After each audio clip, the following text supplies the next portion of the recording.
Welcome to the weekly roundup. Boys, where are we starting? We're going to head to Henley and Scotch, mate. Shark Park. The Shark Park, yep.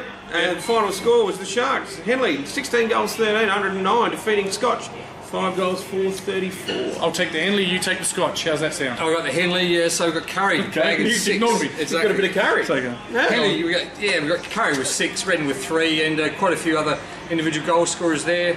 Goodison, he won our award this week to us at BOG. So he thoroughly deserved the $50 cafe voucher and helped make Henley the starring team that they are. 4 Scotch, McAdam kicked 2, and Codling was their best player. Before we move on to the next game, which I know you're about to take us into, interesting to note, Round 1. What did I say about the 3 Glenelg-based clubs will be the 3 teams to beat? All 3-0. Let's hope that doesn't backfire. All over it like TJ with a piece of cake, eh?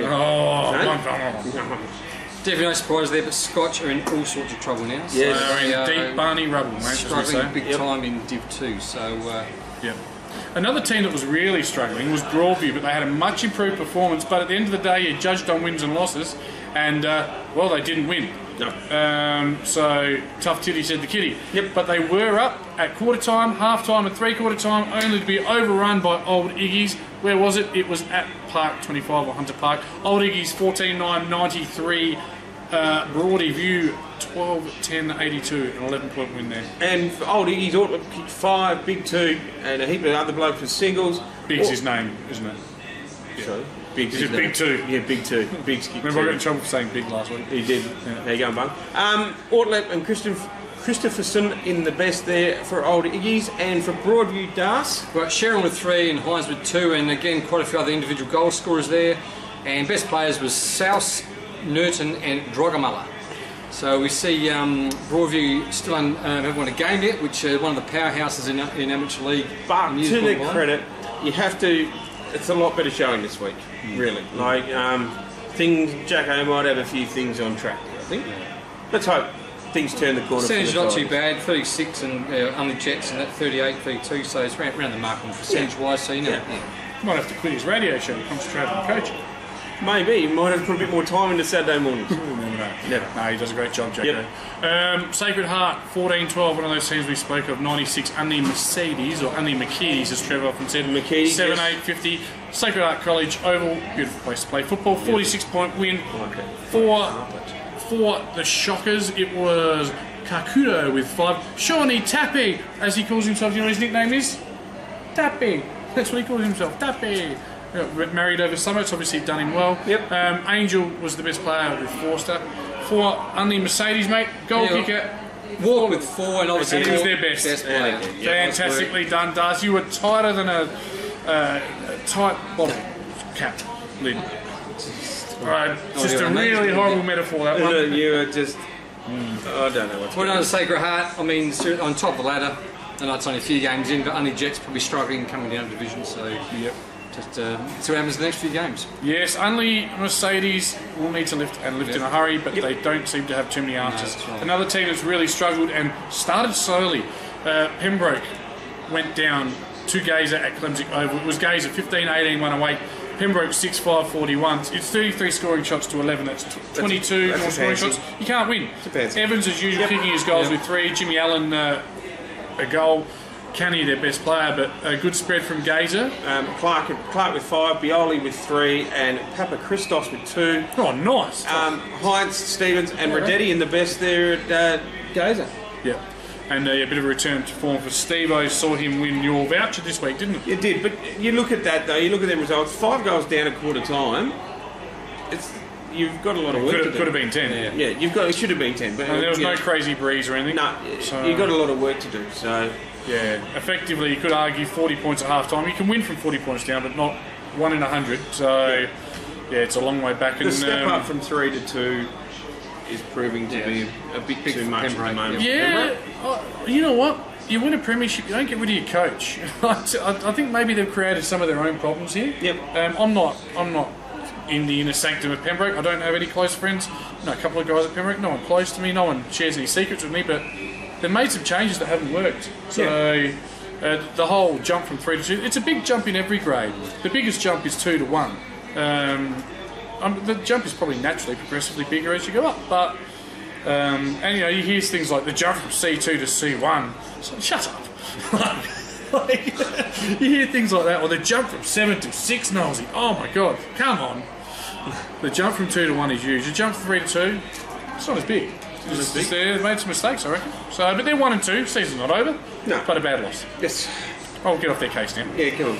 Oh, easy. Our game of the round, though, this week, Das, take us through it. Yeah, we've got Foss Camden Athelston. Foss Camden, as expected, took out the Biscuits there 14-7-91 to 10-8-68.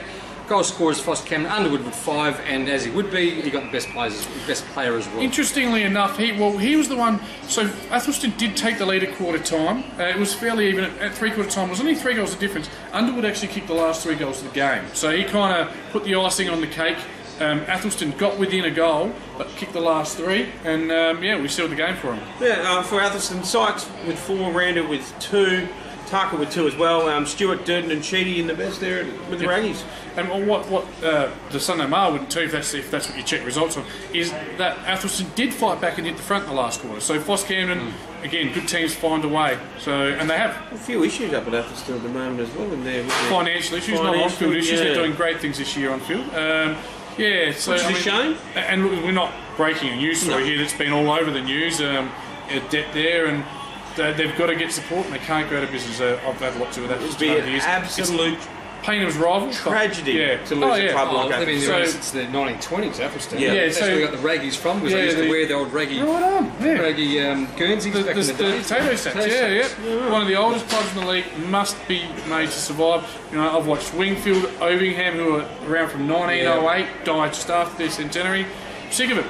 These clubs need to survive. Athelston have been the powerhouse. They've been Ovingham, they were there, but not obviously the powerhouse like Athelston. Yeah. But what is there a debt for? They did something? Or something to do with the club rooms and they got rid of their pokies. And, the function centre, and I mean, pokies have got a lot to answer for. Yeah, I could tell you another story about a club with a function centre. Like it happens. Function centres aren't the big saviours, the big white knights that people think they might be. Yeah. So, but we know that very well, don't we, Tom? We certainly. We've all heard about if they build it, they will come, and sometimes they just think. No, not necessarily. Yeah. No. You will build it and it will remain empty. Yeah, that's correct. Yep. Yeah, I built a big gun and they didn't come. Is that gun or gun? Yeah, treasure chest. Sorry. Something like that. Turtle with your shell on back. That's it. Something like that. Yeah. Pembroke and Foss Camden. Pembroke, I've got all over their case, but they're at home this week. Can they beat the undefeated Foss Camden? Unfortunately not. No, I think the jump has been too big for Pembroke this year. What if Jimmy Allen has 50 touches and Tommy Evans kicks 6? They'll get very close then. They will, but 2 blokes don't make a team. No, Can Pembroke win this week? Producer? No. Studio audience says no. No. Is he awake? Yeah, I was just trying to think. Okay. Where are we going next, mate? We're going to go the old rivalry. Yes, the old next door neighbours. We've got Gazer v Broadview down at Clemsig Oval. Yeah, just a little jaunt down North East Road onto Hampstead Road or whatever it's called, that section. Oh, actually, they're going to go Hampstead Road to... Don't go that way, otherwise you'll end up with the wrong ground. Yes. They can't take a trick. We'll get a good park, though. Yeah, certainly will. Gazer 2-1. Broadview yet to trouble the scorers. My good friend David Green said to me on the weekend that he's not sure Broadview will win a game this year. Wow. Yeah, it's a big call, I felt. Big call. He said that. I think Jars' blokes this week will get the chocolates there. It used to be the Jars Wiedemann show, but now it's not. It's just the Jarman, and I reckon Gazer are going to do the win this week because Broadview are struggling, which is sad. Powerhouse in Div 1 for many years, Broadview, and struggling in this division as well. So well, maybe next year they'll be a powerhouse in Div 3, but they won't win on the weekend. And we've got Athelston versus Henley at Athelston. Max Amber Sportsford, there you go. So. Henley are second and undefeated and look really good across the board to me. Sharks for me. Yep, chose that round 1. Sharks as well. Heading up to Scotch College for the next one, boys. We've got the Scotch Old Collegians versus Shock. Or the Bentley versus the Beamers. Yeah. Shock are playing really good football. They've got some good recruits. And Scotch aren't. Yeah. That's pretty much it. Yeah, and I reckon the old boys of Sacred Heart might get on top of Scotch, let them know about it, and really sink the boots in. Some really good footballers floating around. They're just having a quick skim through the team. Lockie Buck's still going there. Domenico, Danny Favell. They're going to be far too good. Yep. Still some decent footballers at Scotch, don't get me wrong, but the loss of the Kale seems to have been a real problem. Shock for me. Yep. And the final game of the round, Dars? Got Unley Jets and Old Iggies at Kingswood Oval, and Unley Jets are struggling this division, so Old Yet Iggies to for win. me. Yet to win, and Old Iggies, they've just won the one game, but I think they're just going to be too good for Unley Jets. I'm going to go out on a limb and go Unley McKeedy's. Yeah, this is the one really hard game to tip for me. Yep. Toss of a coin job. You'd think if they're going to win at home, Walk could have a big game. I'll take Old Iggy's by less than a kick just to break Unley hearts. Good mate of mine on the bench there this year, Kane Stewart at Unley, come from Lockleys. I'll tip them to get the job done. Thanks for watching. We'll be back next week. See you later.